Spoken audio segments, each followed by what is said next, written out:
কুল্লু নাফসিন জায়কাতুল মাউত, সৃষ্টির সকল প্রাণীকে মৃত্যুর স্বাদ গ্রহণ করতে হবে, মানুষ মাত্রই মরণশীল। তো বাংলাদেশ আওয়ামী লীগকে যারা ব্যাপক বিনোদন দিয়েছে, আবার ধ্বংসও করছে, আবার টিকেও রাখছে, শেখ হাসিনার বিশ্বস্ত সহচর হিসাবে চিহ্নিত কয়েকজন ক্যারেক্টারের মধ্যে জনাব ওবায়দুল কাদের ওরফে ফাটা কেষ্ট ওরফে খেলা হবে, আরো বিভিন্ন কবি সাহিত্যিক, বা বিনোদনের মাঠটা অনেক দিকে রাখছিলেন তিনি ওবায়দুল কাদের, তিনি মারা গেছেন গতকালকে থেকে। ফেসবুকে আমরা বেশ কয়েকটা পত্রিকায়, তারপর হচ্ছে কিউ কার্ড আকারে আমরা খবরটা দেখছি যে কলকাতায় আওয়ামী লীগের সাধারণ সম্পাদক ওবায়দুল কাদের কলকাতায় মারা গেছেন এমন ইলেকট্রনিক গণমাধ্যমের ফটোকার্ড সামাজিক যোগাযোগ মাধ্যমে ছড়িয়ে পড়েছে। তবে আসলে কি তিনি মারা গেছেন নাকি তিনি জীবিত আছেন? বাংলাদেশে থাকাকালীন তার বড় ধরনের একটা স্ট্রোক হয়েছিল, খেয়াল থাকার কথা। সিঙ্গাপুরের মাউন্ট এলিজাবেথ হাসপাতালে চিকিৎসাধীন ছিলেন, আবার রাজনীতিতে ফিরে আসছেন। এরপর ঘন ঘন তিনি তার ওয়ার্ম আপ যেই বিষয়টা, মানে চিকিৎসার বিষয়টাকে আপডেট করতে হতো। তো সেই অসুস্থতাকে কেন্দ্র করে তিনি মারা গেছেন বলে যে দাবিটা করা হচ্ছে, আসলে এটা কতটুকু সত্য বা মিথ্যা, আসুন দেখি গণমাধ্যম কি বলছে।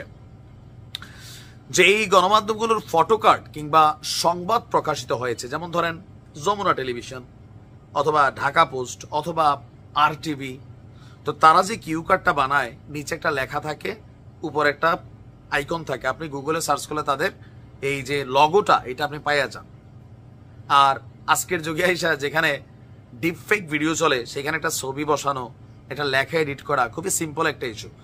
গণমাধ্যমের যে ফটোকার্ডগুলো আলোচিত হয়েছে, আপনার নির্ভরযোগ্য সূত্র বা সব দিক থেকে বলা হচ্ছে ওবায়দুল কাদের সাহেব মরেন নাই, তিনি জিন্দা আছেন, তবে অসুস্থ বলে দাবি করা হচ্ছে।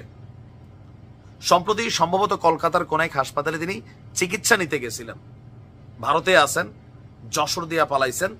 তো সেই চিকিৎসা নিতে যাওয়ার কোনো একটা ছবি হয়তোবা কারো চোখে পড়ছে বা বিষয়টা সামনে আসছে, অথবা ভারতেও তো বাংলা ভাষাভাষী কি বলা হয় যে ইউটিউবাররা আছেন, হেটার্সরা আছেন, পজিটিভ বেকাররা আছেন, তো তারা এক ধরনের নিউজ হয়তো ওইখান থেকে আসছে, আর এতে ভাইরাল হয়ে গেছে যে ওবায়দুল কাদের মারা গেছেন। আর পাবলিকও বিশ্বাস করার মেইন কারণ, প্রতিদিন গণমাধ্যমে তাদের চেহারা দেখতে দেখতে দেখতে দেখতে এই যে হঠাৎ করে নাই একটা মানুষ রাতারাতি, মানে নাই মানে নাই, এমন ভাবে নাই সে যে ছিল এটারই অস্তিত্ব নাই। কোরআনের একটা আয়াত যে কিছু জাতি বা কিছু মানুষকে বা কিছু কওমকে এমন ভাবে তিনি বিলুপ্ত করে দেন, এরা যে ছিল এইটাই মানুষের মনে থাকে না, স্মৃতি খুঁজতে হয়।